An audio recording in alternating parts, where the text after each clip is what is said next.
Welcome to my next video as we talk about my next step in my photography story time. This episode, BC Rugby PRCs.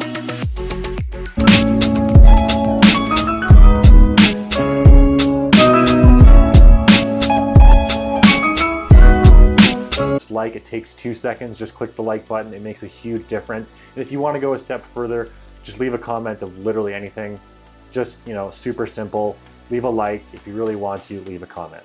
So as in the last video, I was talking about how I met Ewan at the Lower Mainland Rugby Finals, and I was able to talk to him about what could be available, and he did hint in letting me know that there could be an event where I could get paid to take rugby photos, which is a huge thing. So with that, I was actually hired to take photos for the provincial rugby championships held at UBC in Vancouver.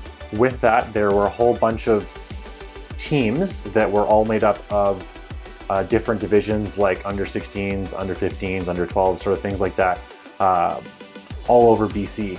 So if there's like a Vancouver West, Vancouver East, things like that, they would all be in their different regional teams instead of like club teams.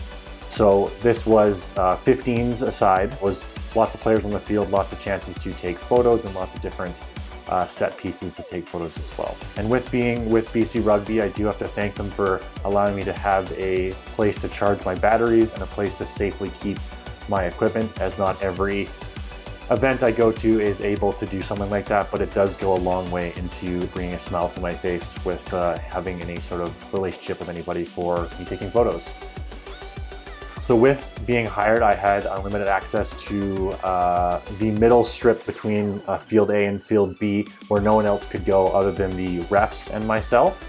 And I was able to take as many photos as possible in my 3.5 hour slot I was hired for. Now there were two things I was going to need to take photos for. One was just general rugby photos going on along the middle strip between two fields, just taking as many photos as possible. And then the main part of my job was actually taking photos of the top 3 teams in every division after they did the medal ceremony. So they would do the medal ceremony, and then they would come down to a place where I set up with a whole bunch of BC Rugby banners and things like that, where people could come down and take their quote-unquote team photos, and that's where that was where I shined. So with that, the rugby photos during the game, we all know I do that before, so that's just similar stuff I've done before. The team photos was more of a setup, so I was using my 35mm Sigma lens on my A6000 with the portraits. And basically I would set up a little box for myself in the perfect view and where I want it to be, so no one else would take my spot. I knew exactly where I was going to be, and I knew exactly where they were going to be. So after the kids got the medals, they would come down to me and they would be like, hey, and I would take photos of them. And with those photos, I would do 3 different kind of sort of poses for them. One would be the championship, nice little smile, professional look, photo. The next one would be the cheering, woo, sort of photo. And then the last one would just be a silly photo. I would usually give them like a countdown, depending on how obedient they were and how much they weren't going to screw around, either 10 seconds or 5 seconds, to really get them in a mode to just do something hilarious. So with taking team photos, there was a couple parents that decided to not be the nicest to me and wanted to not allow me to do my work in my space. Mostly because, they didn't know I was working for BC Rugby. They saw I was just some random person with a nice camera taking photos. But once I announced myself and people knew who I was, it was quite easy for people to realize to take their time taking their photos and wait till I was done, and then they would take their photos. So it worked out quite well with me doing what I got to do with my loud voice, and then they would come after me like, all right, here you go. You can take your photos with your iPhone.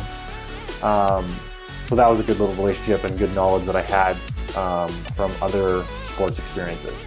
And just a side note, taking photos of anything in game, I would use my A6000 with my 70-200 lens, as that's just the sports lens that I have to get any sort of distance and have that zoom range.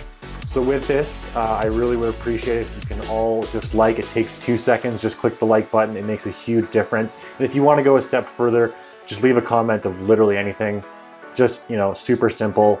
Leave a like. If you really want to, leave a comment.